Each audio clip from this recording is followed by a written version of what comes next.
Assalamualaikum warahmatullahi wabarakatuh. Hai teman-teman, perkenalkan nama saya Lili Nuryantika, mahasiswi Universitas Islam Negeri Sumatera Utara, jurusan Pendidikan Agama Islam semester 5. Dan kali ini saya akan mengulas materi Sejarah Kebudayaan Islam pada Madrasah Tsanawiyah kelas 7.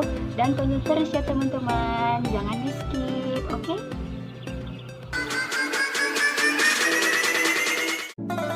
Pada kali ini, ulasan materi Sejarah Kebudayaan Islam pada Madrasah Tsanawiyah kelas 7 pada bagian bab 2 membahas mengenai kesuksesan Nabi Muhammad SAW melakukan perubahan. Kesuksesan Nabi Muhammad SAW melakukan perubahan dapat kita lihat pada kondisi masyarakat Madinah sebelum Islam.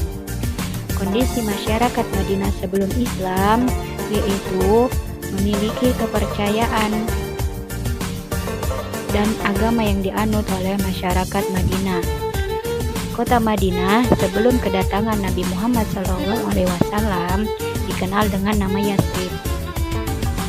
Agama yang dianut penduduk Yatsrib yaitu mayoritas agama Yahudi yang dianut oleh suku Bani Qainuqa, Bani Nadir, Bani Ghatafan, Bani Quraidah, dan minoritas agama yang dianut oleh penduduk Yatsrib yaitu agama Nasrani yang dianut oleh suku Bani Najran.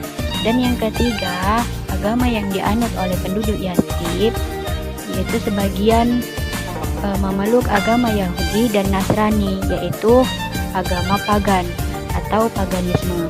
Paganisme ini kepercayaan kepada benda-benda mati dan kekuatan alam seperti matahari, bulan, bintang-bintang, dan sebagainya. Kondisi masyarakat Madinah sebelum Islam yang kedua melihat pada kondisi masyarakat Madinah sebelum Islam.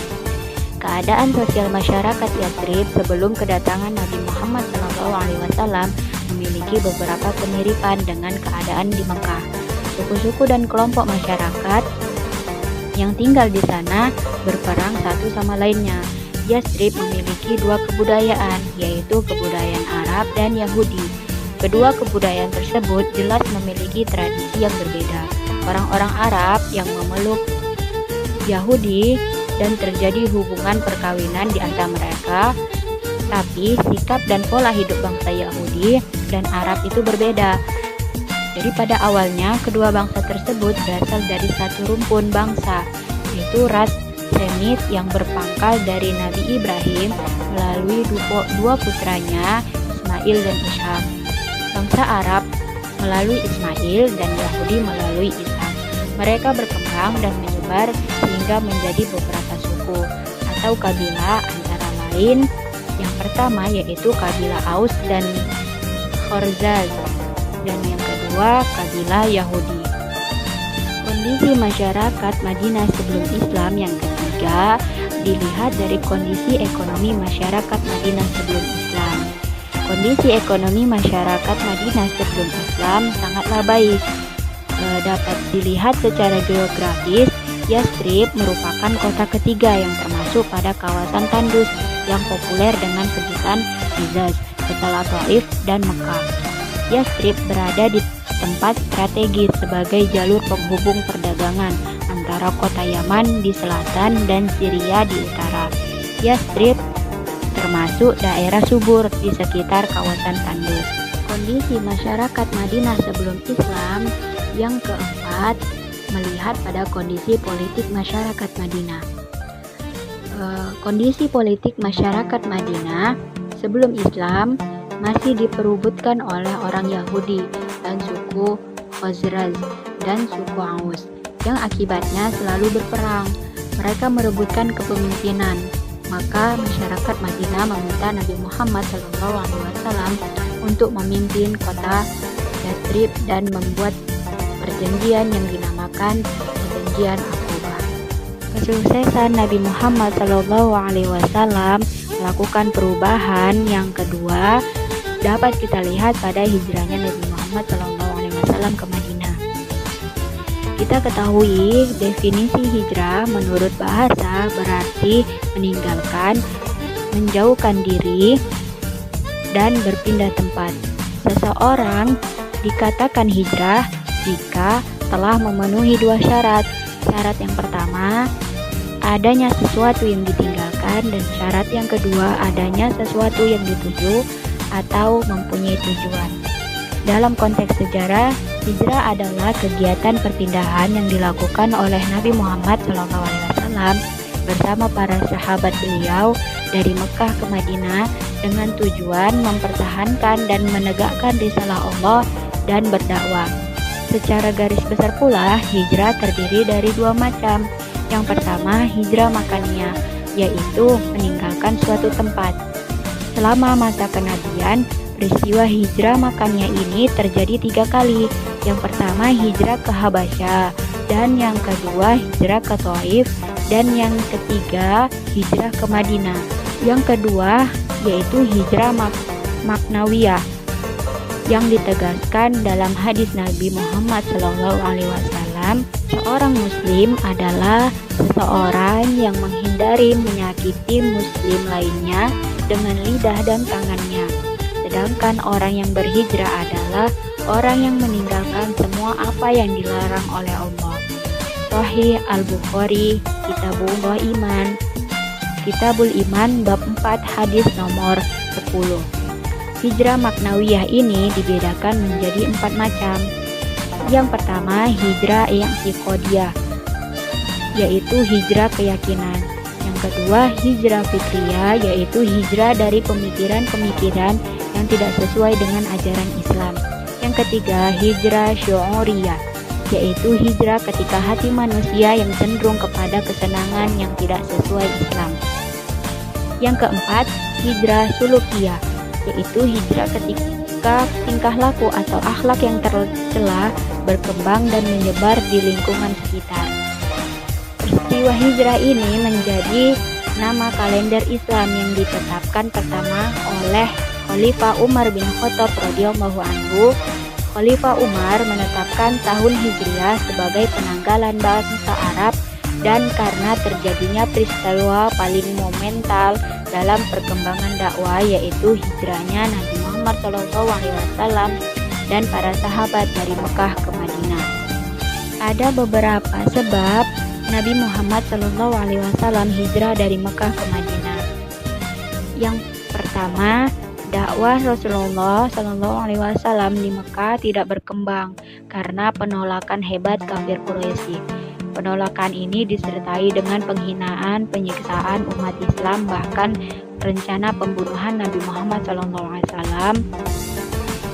Sebab itu, makanya Rasulullah SAW melakukan hijrah ke Madinah.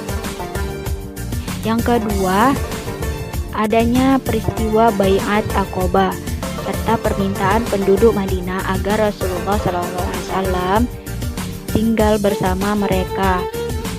Ini merupakan alasan hijrahnya Nabi SAW.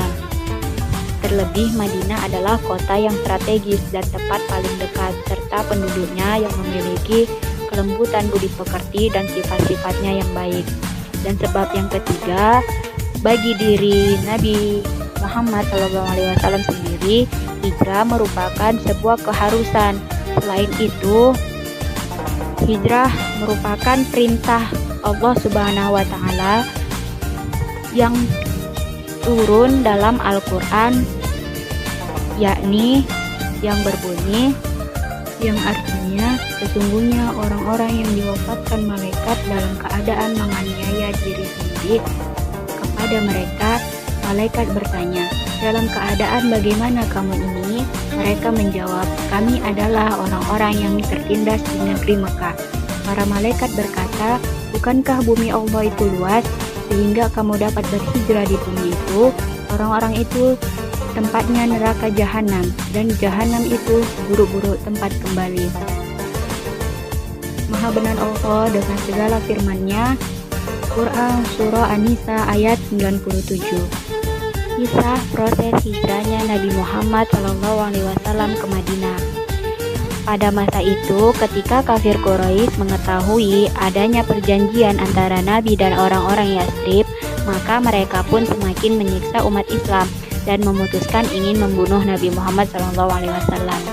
Nabi pun memerintahkan umat Islam segera hijrah ke Yatsrib. Tinggallah Ali bin Abi Thalib dan Abu Bakar As-Siddiq yang menemani Nabi Muhammad sampai mendapatkan perintah dari Allah untuk berhijrah ke Madinah. Ketika mendapatkan perintah, Nabi Muhammad dan Abu Bakar pun meninggalkan Mekah secara diam-diam untuk hijrah ke Madinah. Dan pada malam akan hijrah, Alilah yang menggantikan Nabi Muhammad SAW di tempat tidurnya. Setelah tahu bahwa yang tidur di tempat tidur tersebut adalah Ali bin Abi Thalib, para algojo kafir Quraisy pun menyeretnya ke Masjidil Haram dan menyiksanya serta melepaskannya. Nabi Muhammad dan Abu Bakar hijrah ke Madinah melalui arah selatan untuk mengelabui kafir Quraisy dan menetap di Gua Thur pada hari Jumat, hari Sabtu, dan hari Ahad. Dan pada ketika itu kafir Quraisy melakukan sayembara dengan hadiah 100 ekor unta bagi orang yang dapat menyerahkan Nabi Muhammad SAW. Setelah menempuh perjalanan 7 hari, Nabi Muhammad SAW dan Abu Bakar sampailah di Masjid Quba, sebuah desa yang terletak 2 mil di selatan Madinah. Beliau membangun masjid dan merupakan masjid pertama dalam sejarah Islam. Beliau tinggal di Masjid Quba tersebut selama 4 hari. Pada hari Jumat pagi, beliau berangkat dari Masjid Quba menuju ke Madinah. Ketika sampai di perkampungan Bani Salim bin Auf, waktu sholat Jumat telah tiba. Nabi Muhammad pun melaksanakan sholat Jumat di sana. Inilah Jumat dan khutbah yang pertama dalam Islam. Dan tibalah Nabi Muhammad SAW di Madinah, dan Nabi Muhammad SAW pun melakukan program pertama beliau, yaitu menentukan tempat di mana akan dibangun masjid. Dan setelah sampainya di Madinah, Nabi Muhammad SAW pun berdoa. Terima kasih sudah menonton video saya kali ini, dan jangan lupa like, comment, and subscribe. Terima kasih teman-teman. Assalamualaikum warahmatullahi wabarakatuh.